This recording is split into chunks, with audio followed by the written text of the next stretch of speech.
Hi my loves, so we're starting off with the Bioderma Mineral Water. This is going to help purify the skin, make sure that there's no excess oils or dirt left on the skin. Then we're going to go ahead and moisturize. Moisturizing is so important when it comes to makeup. You really want to make sure that the skin is nice and hydrated so that the foundation or anything on the skin doesn't look dry or crusty. And then of course, as always, we want to go in and prime so that the skin has a nice layer before the foundation and make sure that everything sticks intact. I'm using the Becca Hydrating Primer. My model has combination to dry skin, so we just want to make sure that her skin's nice and glowy and dewy and hydrated. Okay, so personally, I always start with doing the brows first. This helps me get a full overall look of her face. It kind of brings everything together. It also makes me realize what type of eye shape she has. So her eyebrows are pretty full already, so I'm just filling in like the sparse areas and kind of just making them more defined.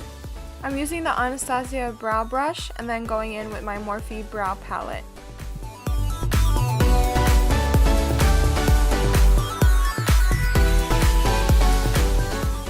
So I'm using a Morphe concealer brush and the NARS Radiant Concealer in Custard. I'm going to go ahead and carve out these brows. She has a beautiful arch, so I'm going to wipe underneath and on top to really clean up any mess or any brow product that got on top of the brows that we don't want there. Also, the concealer is going to be used as a primer to help the eyeshadow stick in place and help ensure that everything's going to last. We're going to go ahead and blend that out so there's no harsh lines. And then we're going to set that with Laura Mercier translucent powder.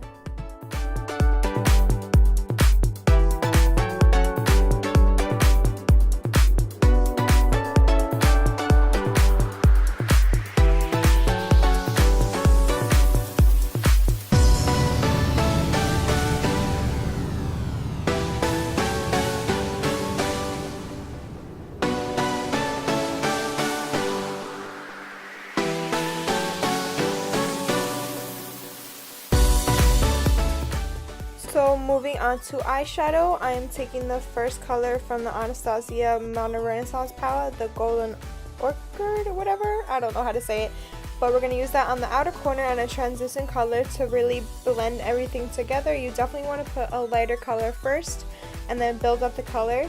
So the next color is going to be burnt orange, and I'm just focusing this on the outer corner and then blending it into the crease. I love a pop-in brow highlight, so we're using Primavera from the same palette. And then going in with Raw Sienna to add a little bit more depth on the corner.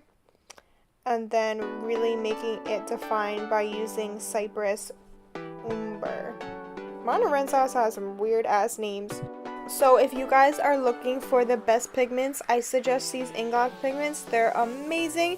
This is the JLo collection. This really makes the eyes stand out.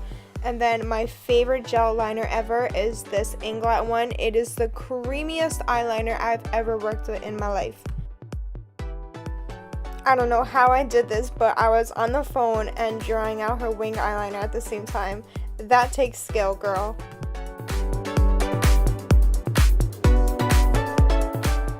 So the best part of it all, some House of lashes. I don't remember the number, but they are Mink.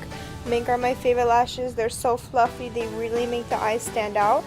I hate when customers are like, oh, I just want some natural lashes. Like, you either go big or you go home. I'm now using the Neutrogena makeup wipes to wipe out any fallout underneath and to really sharpen up that eyeshadow.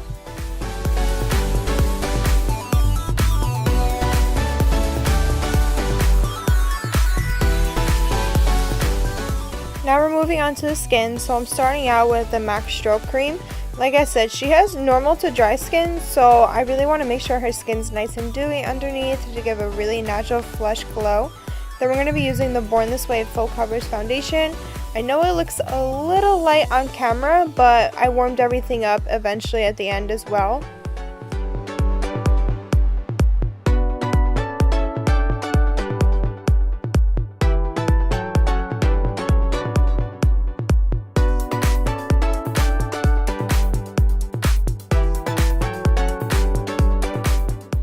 Then using the NARS Radiant Concealer again in Custard, we're gonna, oh, I'm so sorry, this is actually in Hazelnut. This is my first time doing contour first before concealer, and I really liked how it turned out. So I used a Sigma brush to apply it, and then I'm going to go in with the KKW blender brush. I don't like the KKW product, but this brush is pretty great for blending out. It's very dense and it just really helps ensure that everything's blended. And then after that, I go in with a beauty blender to really blend everything out.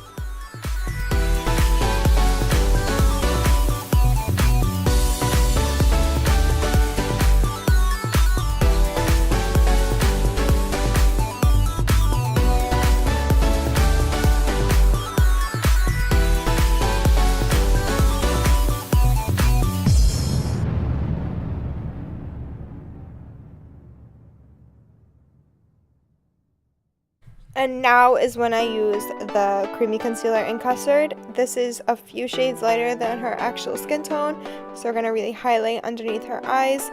She really doesn't have any blemishes at all, so we're just going to do a very thin layer, highlighting the very top points of her face, so the forehead, the nose, the chin, under her eyes. I like to blend it out with a brush first, and then go back in with a beauty blender.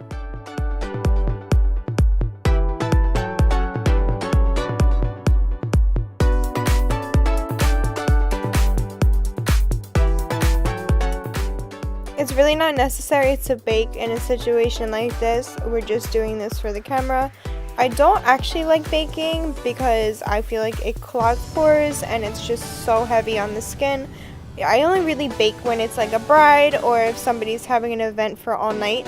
So I just use a little bit of translucent powder and my Sigma, I think it's the tapered blending brush, just to set underneath, and then going in with my favorite Hoola bronzer to really warm up that contour and add some warmth to the face, and then blending it a little bit more in with some bronzer as well.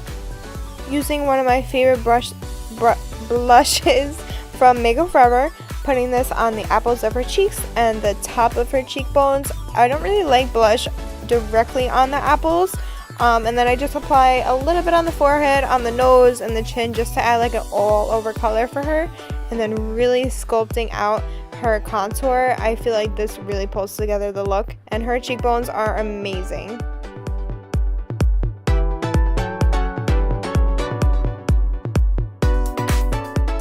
Next, I'm spraying on my Morphe setting spray, which is the best ever, and then going in and making sure everything is fully blended out. Then I'm using the Amrezy and Anastasia collab highlighter. It sucks because you can't even see it on freaking camera, and highlight is the best part, but you'll see it at the end. Then I highlight the tip of her nose, a little bit on the brows, on the top of her lip, and her chin. And then just going in with a brown liner, we're going to add some depth on the bottom of her eye and kind of smoke it out a little bit, just enough so that it's a little bit smoky but not too dramatic. And every color we used on the lid, we're going to go ahead and use that on the bottom. So starting from the transition shade to the darkest shade as well.